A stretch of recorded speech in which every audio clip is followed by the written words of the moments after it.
Hey,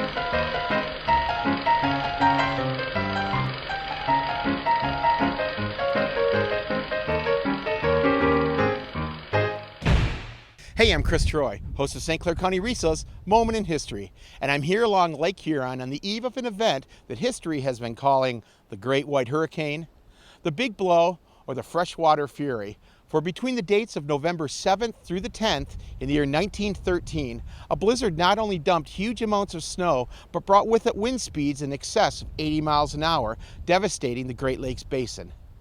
While it has many different names, to most it is simply known as the Great Storm of 1913. Now, while out on a routine run on the western side of Lake Superior, the steamship Cornell was about 50 miles west of Whitefish Point. Weather reports for the day had called for moderate to brisk winds on the Great Lakes, with occasional rains. Around midnight, though, Cornell ran into a sudden northerly gale, which tossed the ship like a cork on the Superior, almost forcing her ashore. On November 7th, still not fully grasping on what was heading their way, Port Huron Times-Herald reported that the approaching storm that was only moderate to severe and could possibly bring with it a few inches of rain-snow mix with falling temperatures. What they didn't know was that the storm's brisk winds and warmer temperatures were drawing moisture from the Mississippi Valley waterways. At 10 a.m. on November 7th, the United States Coast Guard stations and the United States Department of Agriculture Weather Bureau offices raised a white pennant over a square red flag with black centers, indicating that a storm warning, the northwesterly winds, was approaching all the Lake Superior ports and that all naval vessels should immediately seek shelter. By late afternoon, the flags were replaced with red flags and red lanterns, indicating that hurricane winds of over 74 miles an hour were quickly approaching. By this time, the winds on Lake Superior had already reached 50 miles an hour and were being accompanied by a blizzard, moving quickly toward Lake Huron.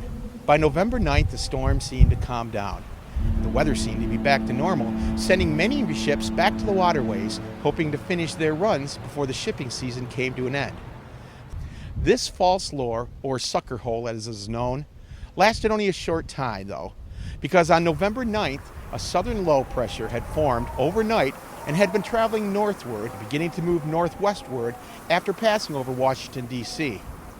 The counterclockwise rotation of the low pressure became apparent when the wind's direction began to change. In Buffalo, New York, northwest winds began to shift to northeast, and then around noon shifted to southeast. By 5 p.m. in Cleveland, wind gusts reaching up to 80 miles an hour were shifting west. By 5:30 p.m., there was a dramatic drop in the barometric pressure in Buffalo, going from 29.52 down to 28.77. The rotating low pressure continued along its northward path through the evening, bringing its counterclockwise winds in phase with the northwesterly winds already hitting Lake Superior and Huron. This resulted in a huge increase in the wind speeds and snowfall. Ships that were on Lake Huron, south of Alpena, Michigan, were battered with huge waves moving southward towards the St. Clair River. By 8 p.m., all that anyone could do was hold on, because for the next 4 hours, as the hurricane-speed winds pummeled the Lake Huron ships, who hours earlier thought the water was safe, scrambled for shelter. By daylight, the storm had moved to the northeast of London, Ontario, dragging along with it lake-effect blizzards. 17 inches of snow were dumped on Cleveland, Ohio that day, filling the streets with snowdrifts over 6 feet high.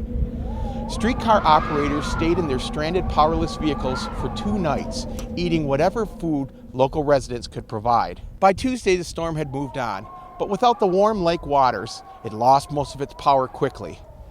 When the storm was done, it left in its wake more than 250 dead, 38 destroyed and stranded ships, total loss of over $1 million in lost cargo. Waves crashing on the shore reached up to 35 feet, tossing whatever was in them on homes and businesses across the basin, making the Great Storm of 1913 one of the most destructive natural disasters in history to ever strike the Great Lakes region. For Moment in History Extra, hey, I'm Chris Troy, reminding you that history lives in all of us.